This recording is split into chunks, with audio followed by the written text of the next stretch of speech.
네, 이제 모여앉던 교회의 모습을 보다가 이제 꽉 채워서 골고루 앉는 모습에 익숙할 만하니까 이제 또 떠날 때가 다 되었습니다. 그럼 한 주 동안 하나님 은혜 가운데서 함께 하게 된 것을 인해서 감사를 드립니다.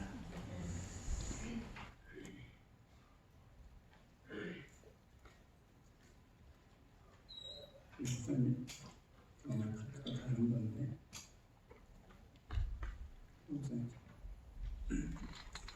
제가 지난 한 주 동안 피해자로 이렇게 말씀을 구분해서 드렸습니다. 시는 제가 소망이라고 십자가라고 해서 아침에 직원들을 위한 우리 환우들을 위한 말씀을 드렸고, 심폐소생술의 두 번째 약자인 P는 저녁 시간에 기도에 대해서 말씀을 드리고 있고요.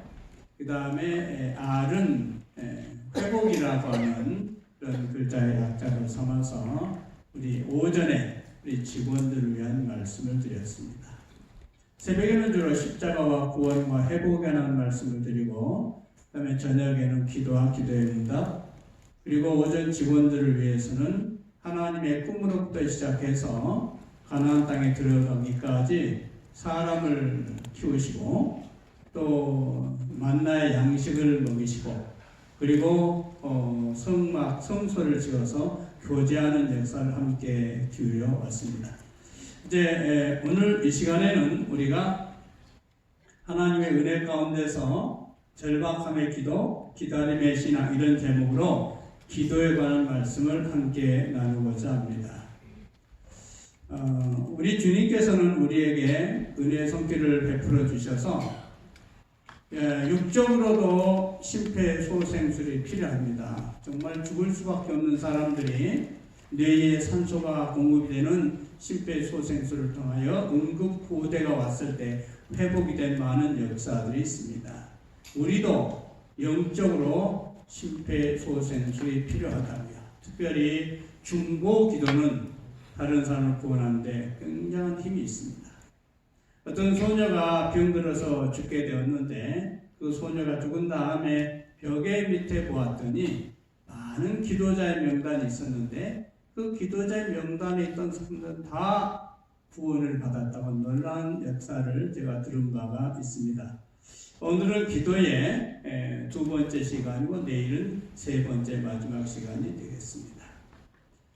복음교육자 320쪽에 보면 믿음으로 드리는 모든 기도는 그 사람으로 하여금 낙담적인 회의와 인간의 감정을 초월하게 한다. 기도는 흑암의 권세자들과 싸워 다시 싸울 힘을 주며 그리스도의 선한 군사도 끝까지 시련을 끝까지 참고 모든 고난을 능히 이길 힘을 준다. 아멘. 기도는 정말로 소중하고 기도는 정말로 귀한 것입니다.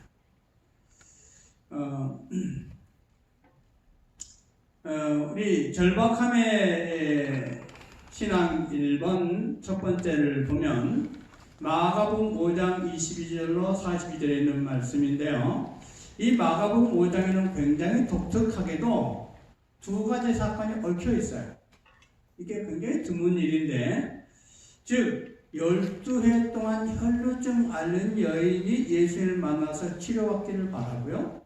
그 다음에 야이로의 딸이, 이 12살 난 딸이 병들어 죽게 생겼는데 이 딸이 또한 그 아버지 야이로를 통해서 예수님께서 오셔서 회복시켜 주시기를 구하는 두 가지 절박한 요구가 중첩되어 있습니다. 근데 주님께서는 그것을 하나하나 해결하십니다. 첫 번째, 제가 이 말씀을 보는 가운데 12해 동안 혈루증 앓는 여인과 12살 난 죽을 위기에 처한 그 야이로의 딸을 고치시고 회복시키는데 첫 번째는 혈루증 앓는 여인. 네. 여기 회당장 중에 하나인 야이로라 하는 이가 와서 예수를 보고 발 앞에 엎드려 간곡히 구하여 이르되 내 어린 딸이 죽게 되었으니 오셔서 그 위에 손을 얹으사 그로 구원을 받아 살게 하소서 하거늘 이에 그와 함께 가실새 큰 무리가 애워싸 밀더라. 소녀 나이가 12살이라 그랬어. 소녀는 12살, 혈루증한 여인은 병 앓는 기간만 12년. 그 다음에 절박함과 기다림의 신앙 두 번째는 25절로 30절에 있는 혈루증 앓는 여인 이야기입니다. 12회를 혈루증으로 알아온 한 여자가 있어 많은 의사에게 많은 괴로움을 받았고 가진 것도 다 허비하였으되 아무 효험이 없고 도리어 중하여졌던 차에 예수의 소문을 듣고 무리 가운데 끼어 뒤로 와서 그의 옷에 손을 대니 이는 그가 내가 그의 옷에만 손을 대어도 구원을 받으리라 생각합니다. 이에 그의 혈루 근원이 곧 마름에 병이 나온 줄을 몸에 깨달으니라. 예수께서 그 능력이 자기에게서 나간 줄을 곧 스스로 아시고 무리 가운데서 돌이켜 말씀하시되 누가 내 옷에 손을 대었느냐 하시니 했습니다. 예수님께서 이 혈루증 앓는 여인을 먼저 거치셨어요. 이 여인은 가족이 나와 있지 않습니다. 그리고 가족이 있다는 기록이 없어요. 돈도 없어졌고 의사에게 치료를 받을 때마다 오히려 더 큰 괴로움이 더해졌어요. 그리고 아무런 호흡이 없이 더 병이 중해졌다고 얘기했습니다. 예수의 소문을 듣고 예수님의 옷에만 손을 대어도 내가 낫겠다. 영어로는 터치입니다. 터치. 만지기만 해도 낫겠다. 그런 열정을 가지고 예수님을 만지려고 애를 쓰는데 번번이 실패하다. 함부로 나다니기 어려운 이 여인은 어렵사리 야이로의 집으로 가는 예수님을 만나게 되었습니다. 그리고 아주 예수님 가까이에 이르게 됐어요. 만약 지금 이때를 놓치면 일평생에 다시는 주님을 만나지 못할지도 모르는 절박한 심정인 것입니다. 내 시대의 소망을 읽어보면 사실은 예수님께서 이 여인 곁으로 다가오셨다. 아멘. 골프 치는 선수가 골프공을 그린 위에 올려놓고 홀컵으로 이렇게 몰아가지 않습니까? 그걸 어프로치라고 해요.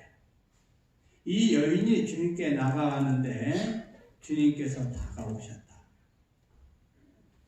사실은 이 여인이 주님께 다가가서 만진 것이 아니라 주님께서 이 여인의 간절한 마음으로 만질 수 있는 곳까지 오셨습니다. 그리고 쭉 뻗어서 예수님을 기적적으로 만지게 되었고 여인은 낫게 되었습니다. 근데 예수님이 바쁘잖아요. 이 여인은 나았으니까 됐고 이제 야이로의 딸을 빨리 거쳐러 가야 되잖아요. 죽기 전에 가야 되잖아요. 그런데 누가 만졌냐, 제자는 예수님 무슨 말씀을 그렇게 하십니까? 어깨로 밀치는 사람, 힙으로 밀치는 사람, 배 나온 사람, 배로 밀치는 사람, 온갖 사람이 다 했을 텐데 굳이 뭘 밀친다고 만진다고 그렇게 하십니까? 그런데 주님께서는 마음의 의지를 가지고 믿음을 가지고 만지는 사람과 우연히 그냥 개기는 사람하고는 구분하셨다. 그 여인의 온 생애의 믿음을 그 손가락 끝에 집중시켜가지고 세 개의 만짐으로 주님을 터치하는 것을 주님은 구분하셨다고 했어요. 거기서 이제 누가 만졌냐 이렇게 하고 여인의 고백을 듣고 제가 만졌습니다. 이 사연을 듣고 고백하는 시간이 가는 바람에 야이로의 딸은 죽고 말았습니다. 이럴 때 기다림의 신앙이 필요해요. 여러분, 내가 당장 필요하고 주님의 응답이 있으면 좋을 것 같지만 늦어지는 게 더 좋을 때가 있습니다. 그런데 주님께서 그 이야기를 들으셨을 때 이제 야이로가 선생님께 말씀을 드렸어요. 살았을 때 오셨더라면 병이 나을 수 있었는데 이제 생명이 끝나고 모든 일이 종료됐으니 선생님도 수고할 필요가 없으시겠습니다. 예수님은 한참 잘 모른 거죠. 그런데 주님께서 그때 하신 말씀이 뭐죠? 두려워 말고 믿기 말아요. 이 마가복음 5장 36절에 죽었느냐 살았느냐 그것보다 더 중요한 것이 있다고 말씀하시고 가자 그렇게 하고 야일의 집으로 가셔서 그 소녀를 낳게 하십니다. 예수님께서 그 소녀에게 뭐라고 말씀하셨죠? 손에 일어나라 달리라고. 뭐라고 하셨어요? 달리다고 하셨어요. 달리다. 그리고 소녀가 일어나라 하는 것은 그 마가복음 기록하신 마가가 아람어를 우리가 알아듣기 쉽도록 해석해 놓은 것이고 원래는 달리다고 하셨어요. 그리고 소녀가 일어났어요. 만일 예수님이 지체하지 않고 가셨더라면 무슨 행위가 일어났을까요? 치료 행위가 일어났죠. 예수님께서 낫게 하시는 거죠. 근데 예수님께서 이 혈루증난 여인을 고치고 그의 신앙 고백을 듣고 다른 사람이 함께 감동받고 늦어지고 지체되는 바람에 그 딸이 죽어버렸고, 그래서 이번에 예수님이 가실 때는 무슨 일이 일어났죠? 죽은 사람이 부활하는 기적이 일어난 것이죠. 만약 주님께서 시간대로 가셨다면 치료 행위가 일어났을 것이죠. 근데 야이로의 기다리는 믿음은 무엇을 낳게 됐어요? 기적을 낳게 됐어요. 주님께서 기다리라 하면 기다리세요. 주님께 아직 때가 아니라 하면 주님께서 때가 되었다고 할 때까지 기다리세요. 아멘. 기다리는 것도 믿음입니다. 우리 재림 성도들은 기다려야 돼요. 오래 참아야 돼요. 요새 우리들 성질이 점점 급해지는 것 같죠? 예. 이거 조금 심각한 병입니다. 예, 우리는 기다리는 게 인내심이 있어요. 성도들의 인내가 여기 있나니 하다랬어요. 여기저기 성도들의 인내가 필요합니다.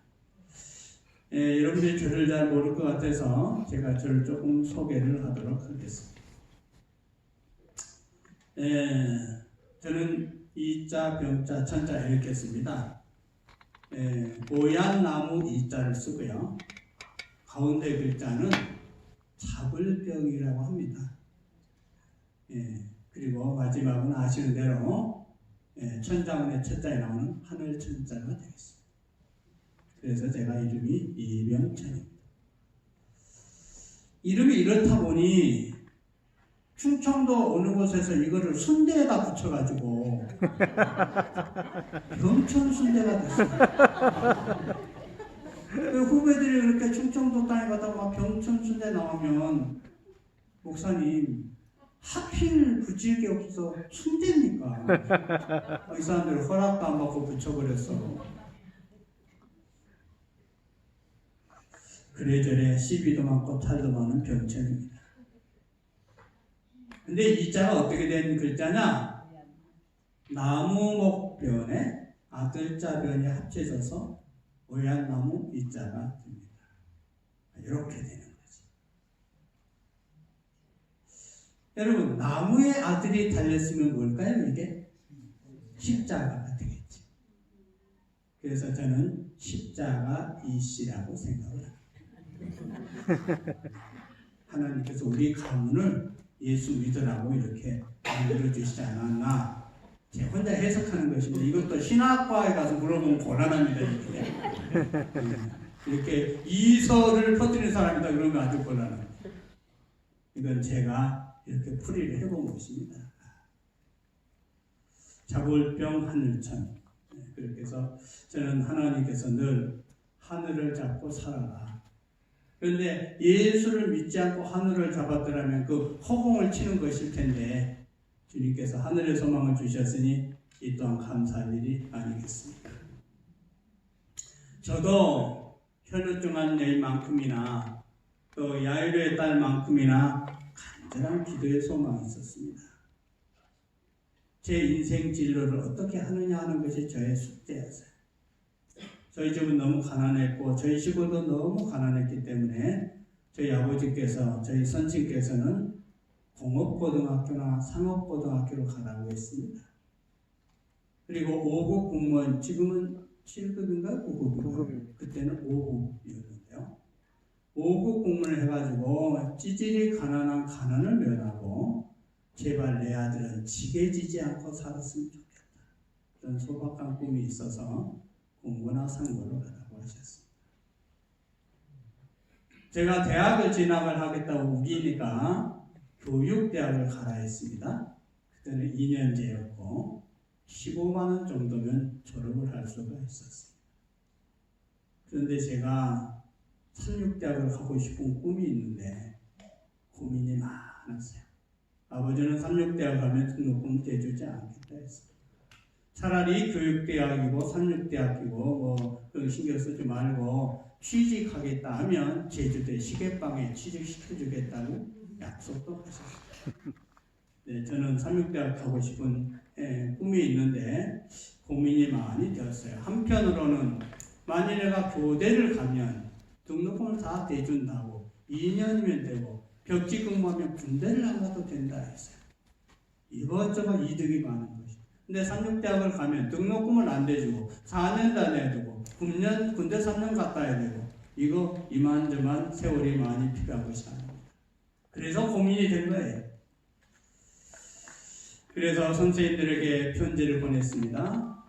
저희 김규호 목사님이 저희 고등학교 2학년 때 담임 선생님이셨어요. 신학 공부하러 올라가기 위해 편지를 보냈어요. 고향 교회 담임 목사님께 편지를 보냈어요. 선생님과 상담을 했어요. 그래도 답이 나오지 않는 것입니다. 그때 제가 성경 통독을 하면서 기도를 하고 있는데 마가복음 5장에 이르게 되었습니다. 마가복음 5장을 읽고 있는데 5장 36절에 필이 딱 꽂혀서 두려워 말고 믿기만 해라.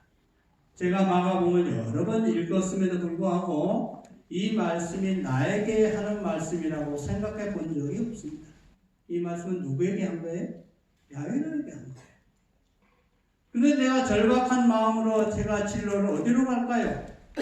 교육대학으로 갈까요? 삼육대학으로 갈까요? 시계방으로 갈까요?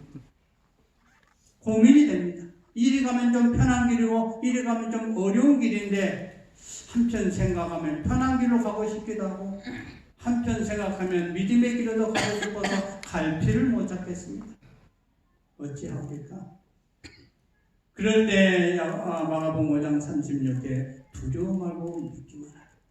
이 워낙 급하니까 영어까지 외워지더라고요. Don't be afraid, only believe. 제가 이 말씀을 믿고 삼육대학을 과감하게 지원해 갔습니다. 하나님의 은혜로 제가 결심대로 하나님께서 인도해 주셨어요. 그때 학장님이 송곤 목사님이셨는데 면접하는 자리에서 제가 죽더라도 삼육대학에 뼈를 묻더라도 끝까지 졸업을 하겠습니다. 그렇게 말씀하셨어요. 팩트 체크가 불가능합니다. 그 어린이 돌아가셔가지고. 네, 그런데 제가 75년대 입학을 해서 83년 가을에 졸업을 했습니다. 군대 휴학 포함해서 8년여 세월을 입학하고 졸업하는 데 소요가 된 것입니다. 만일 제가 80을 산다면 제 인생의 10분의 1은 대학과 군대에서 보내게 되죠. 이렇게 해서 저는 삼육대학을 가게 됐고 오늘 이 자리에 서기까지 하나님의 은혜 가운데 살게 됐습니다. 그 다음에 두 번째 삶의 중요한 선택의 기로에 서게 되는데 배우자 선택이었습니다. 저는 장남이고 장손이고 그래서 집안에서 누가 신경 써줄 사람이 없고 안질교에 나가니까 뭐 이렇게 도와줄 사람도 없고 저 혼자 사는 것입니다.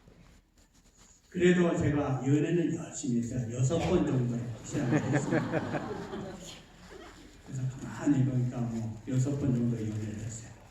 첫 번째 연애는 안 믿는 아가씨였는데 제가 그때마다 믿음이 출중하던 때라 교회 다니라 했어요. 안 다녀서 끝났죠. 교회 안 다니는 아가씨가 결혼할 수는 없잖아요. 아무리 예뻐도. 그래서 제 1탄 불발이 됐어요. 두 번째는 고등학교 때 우리 친구하고 사랑에 빠지게 됐어요. 근데 군대 가는 동안에 시집을 가게 됐더라고요. 네? 저는 동의할 수 없습니다. 네, 그래서 아니 그거 코앞에서 그렇게 내지르면 저보고 어떻게 하라고. 감동을 많이 받았는데 좀 거시기하네요. 그래서 제 2탄이 불발이 됐습니다. 세 번째 아가씨는 후배가 소개해줘서 좀 이렇게 잘 지내고 있었는데 한참 지내다가 보니까 사모하기가 싫다고 힘들다고 해서 그러면 할 수 없지 하고 보내줬습니다. 왜냐하면 결혼해서 목회하다가 힘들다면 어쩔 뻔했어요. 빨리 얘기하기 참 잘했죠.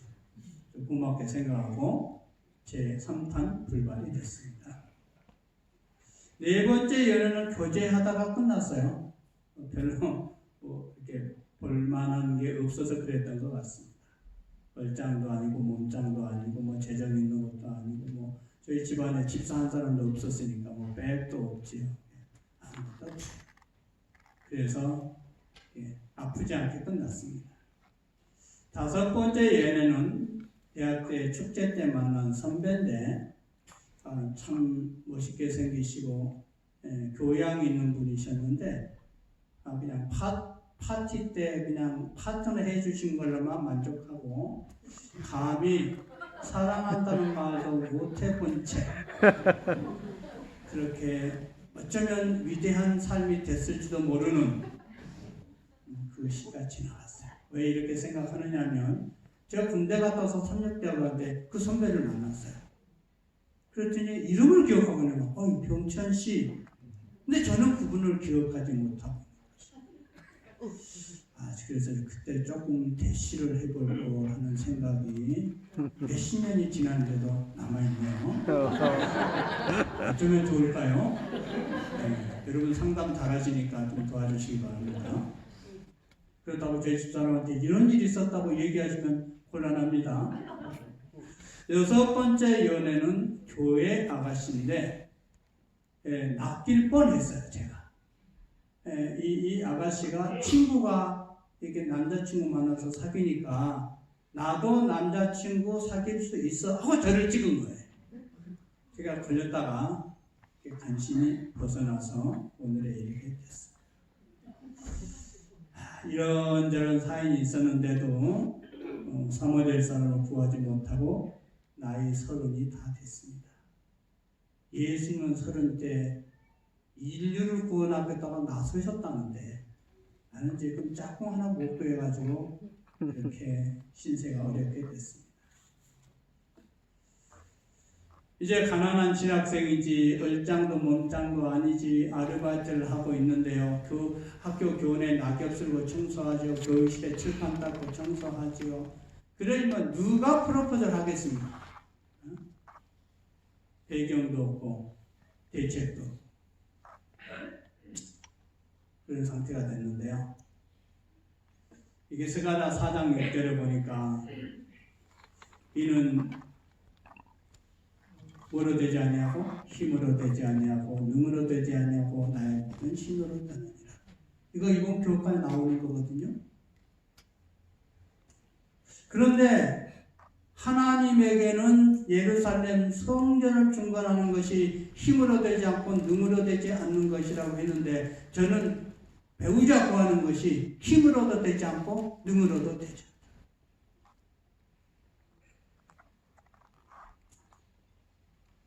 할 수 있는 것은 기도밖에 없었죠. 근데 제가 성경에서 하나님의 약속을 발견했어요. 여러분도 짝꿍이 없으시다면 이 약속을 참고하시기 바랍니다. 14장 전도서가 아니라 잠언입니다. 잠언 14장 19절에 보면 집과 재물은 조상에게서 상속하거니와 슬기로운 아내는 여호와께로서 말미암느니라. 배우자는 누가 주는 거예요? 주님께서 주시는 거예요. 그것도 어리버리한 여자가 아니고 슬기로운 여자를 주시는 거예요.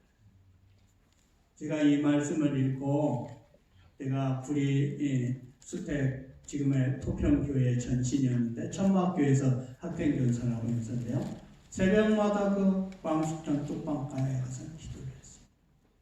하나님 제가 목회를 나가야 되는데 사모할 안을 주십시오. 그런데 저는 가난하고 그렇기 때문에 부자 되게 해줄 수가 없습니다. 그러니까 뭐 옷 사달라, 집 사달라 이런 것 때문에 쪼르는 여자는 제가 못 삽니다. 냉수 한 컵이라도 넣고 감사준 여자를 보내주십시오. 또 하나님이 주셨는데 뭐 부잣집이 아니라거나 이런 걸로 거절하지 말게 하시고, 하나님이 안 주셨는데 예쁘다거나 처갓됐거나 이런 것 때문에 택하지 않도록 해주십시오. 그렇게 기도했어요. 그런 여자가 왔습니다. 경제력은 아니고 경제 개념이 있고 또 아껴 쓰고 몸매가 시집 올 때나 지금이나 똑같아서 한 번도 크거나 적어서 못 입은 적이 없는 그런 여자가 우와. 예. 그런데 하나님께서 다 좋게 해주시지는 않더라. 뻗이야. 예. 저는 원래 솜사탕 같은 여자를 좋아하는데 좀 뻗이야. 하나님한테 뭐 좀 솜사탕 얘기만 하나 더 했으면 되는데 나중에 받아놓고 여유가 생기니까 후회가 되네. 그때 귀양 하나님한테 쓸 건 하나 더 쓰시라고 할 거예요. 그래서 제 아내 별명은 제가 갓김치라고 붙였습니다. 맛은 있으되 뻗이다 하는 거죠.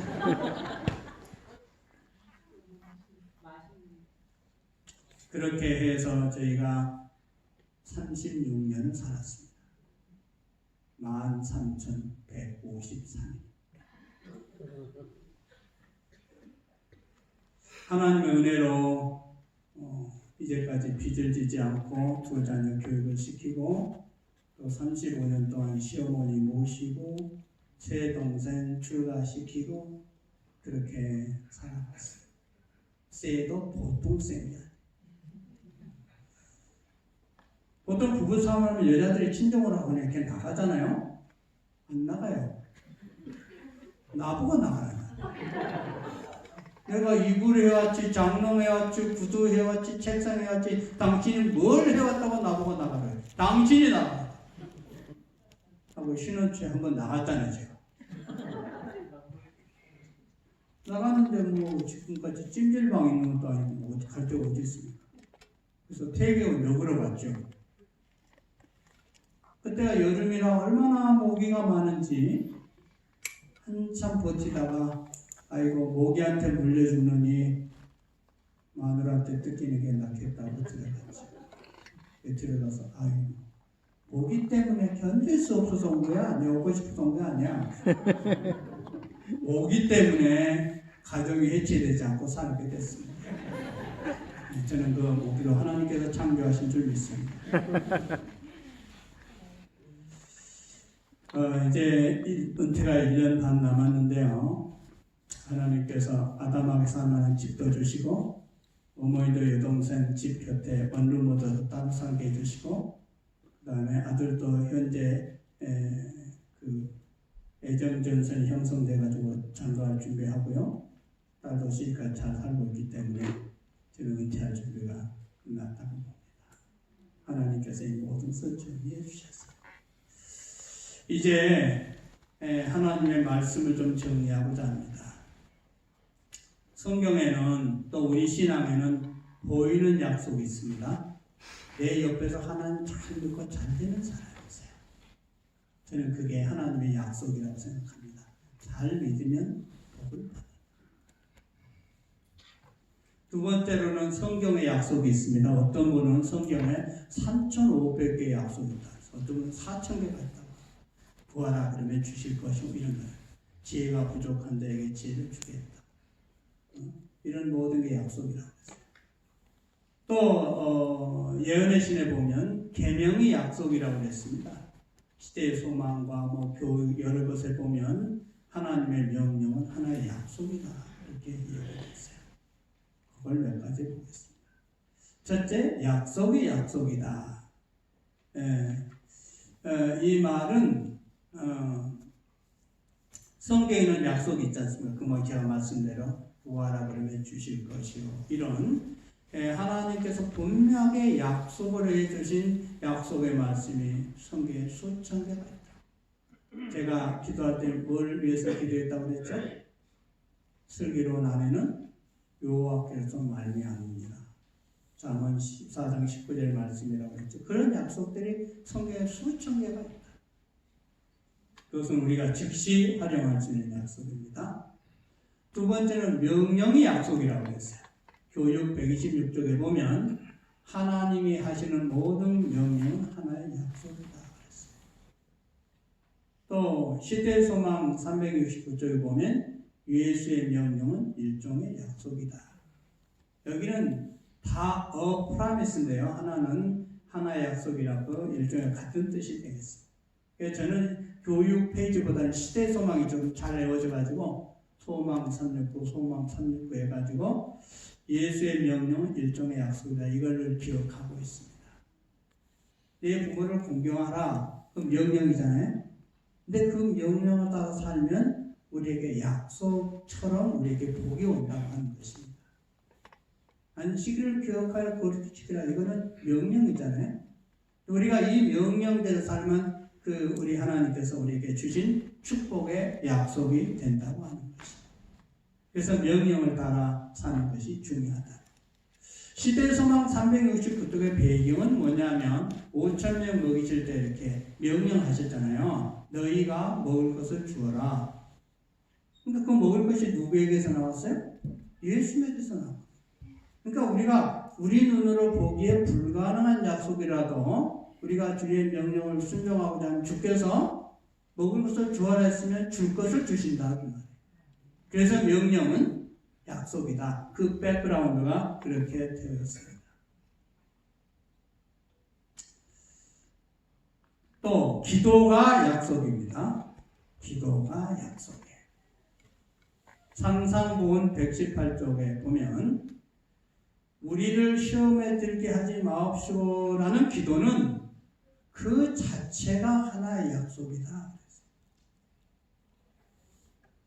그러니까 우리를 시험에 들게 하지 마옵시고 그렇게 기도하면 시험에 들지 않게 해주신다 그 말입니다. 네. 자신을 하나님께 맡기면 하나님은 미쁘사 너희가 감당치 못할 시험당을 허락지 아니하시고 시험당할 즈음에 또한 피할 길을 내사 너희를 능히 감당하게 하시느니라. 아멘. 저는 제 혼자 결혼도 해야 했고 배우자를 선택해야 했고 저 혼자 대학을 선택해야 됐고 진리를 결정해야 했습니다. 그럴 때 주님께서는 두려워 말고 믿기만 하라 말씀을 주시고 슬기로운 아내는 여호와께서 말미암으리라 약속의 말씀 주셨기 때문에 저는 그 약속을 믿고 지금까지 왔습니다. 그래서 제가 제 마음 가운데 가장 확실하게 느끼는 약속은 히브리서 11장 6절의 말씀입니다. 이건 보여드리지 않고 여러분 스스로 찾아보시도록 하겠습니다. 히브리서 11장 6절 제가 항상 기도할 때마다 제 마음속에 간직하고 있는 귀한 소망의 약속입니다. 우리 히브리서 11장 6절의 말씀을 찾아서 함께 보시도록 하겠습니다.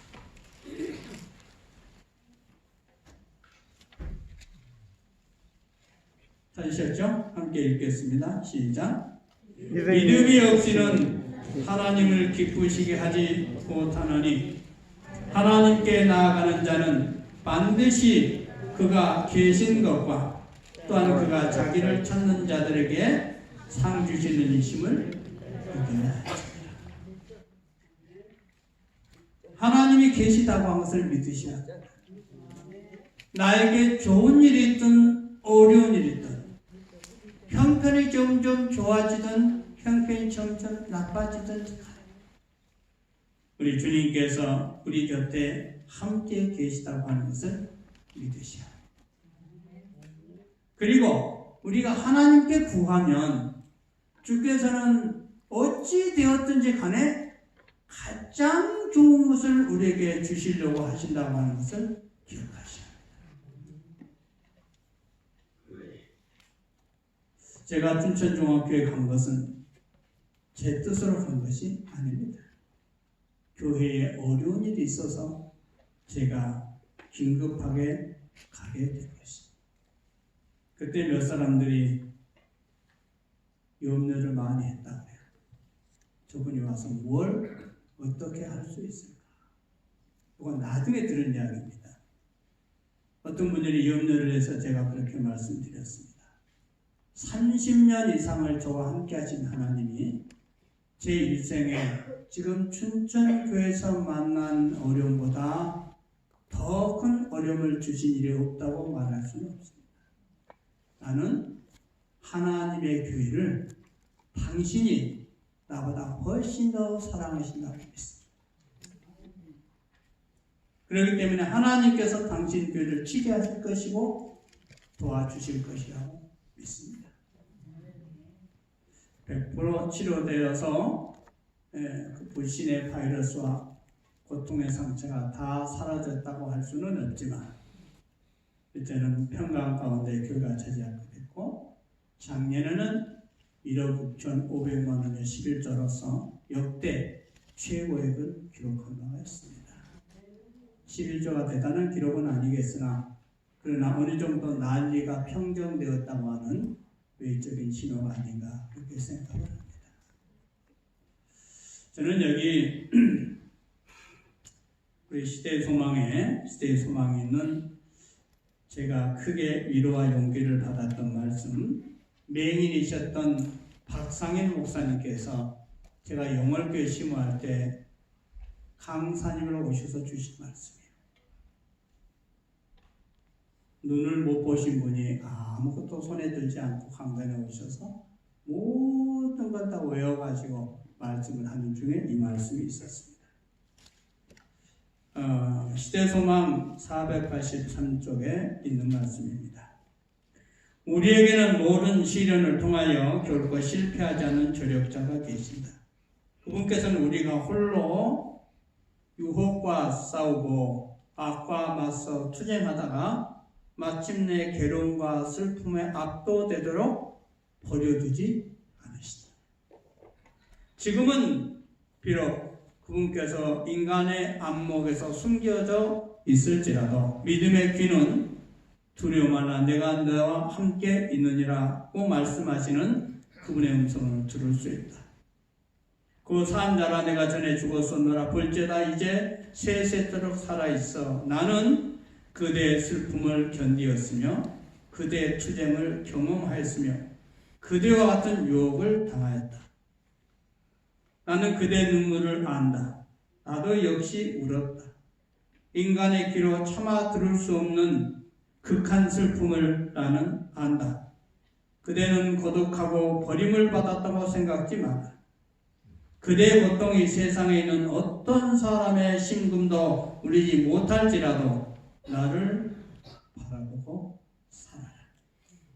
산들은 떠나며 작은 산들을 옮길지라도 나의 인자는 내게서 떠나지 아니하며 화평케 하는 나의 언약은 옮기지 아니하리라. 나를 긍휼히 여기는 여호와의 말이니라. 아멘. 주님께서 우리의 아픔을 겪어보셨다. 우리의 상처를 그분도 겪어보셨다. 그래서 너무 힘들면 나를 바라보고 살아라. 그렇게 말씀하세요. 우리가 배고프고 고통스럽다면 주님께서는 10배, 100배 힘들고 어려운 길을 걸어가셨다. 주님께서는 당신을 바라보시고 살으라고 우리에게 용기를 주십니다. 저는 우리 성도님들에게 이제 우리 유태일 목사님과 부 목사님 여러 지도자들이 계시겠습니다. 그런 지도를 잘 받으시고 특별히 말씀의 고민을 잘 따르셔서 이 안에는 수천 수만 개의 약속의 말씀을 여러분들 것으로 만드시기 바랍니다. 지금도 주님께서는 종로의 계단에 있는 대로 우리 수중에 믿음의 열쇠를 주셨다. 그건 기도라고 했습니다. 하나님께서 온갖 귀한 것을 주시려고 기다리고 계신데 우리 손에 있는 하늘 보화를 창고를 여는 열쇠를 왜 열쇠를 따고 그걸 안 가져가느냐고 속 타는 마음을 종로에게란 기도의 특권에 기록하셨습니다. 우리가 홀로 외롭고 힘들게 사는 것은 주님의 뜻이 아닙니다. 지금도 주님께서는 온갖 아름답고 복된 축복을 우리에게 넘치게 주시려고 간절히 기다리고 계십니다. 사랑하는 우리 믿음의 가족 여러분, 이제 앞으로도 계속해서 그것이 질병이든 혹은 재정이든 가정이든 가족 간의 화목이든 어떤 문제이든 간에 주님께 내놓으시고 기도하시고 주님의 도우심을 받으시기 바랍니다. 아멘. 주님을 실업자로 만들지 마시고 주님을 바쁘게 일하는 우리의 가족으로 여긴다면 우리는 더 넘치게 받으실 수 있을 것입니다. 숨을 쉬지 못하는 응급 환자에게 심폐소생술이 필요하듯이 우리는 날마다 주님으로부터 심폐소생술을 받으셔야 하루를 사는 삶을 시작할 수가 있습니다.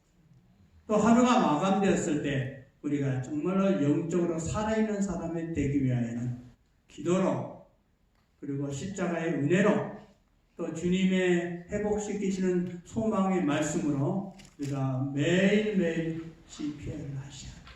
그렇게 에덴 요양병원 온 가족이 살아있고 또 우리 직원들이 살아있고 환우들이 살아나는 그런 복된 교회가 되도록 하나님 복 주시기를 간절히 바라고 말씀을 마치겠습니다. 아멘. 살아계신 우리 하나님 아버지, 참으로 어느 곳보다 기도가 필요한 에덴 요양병원입니다.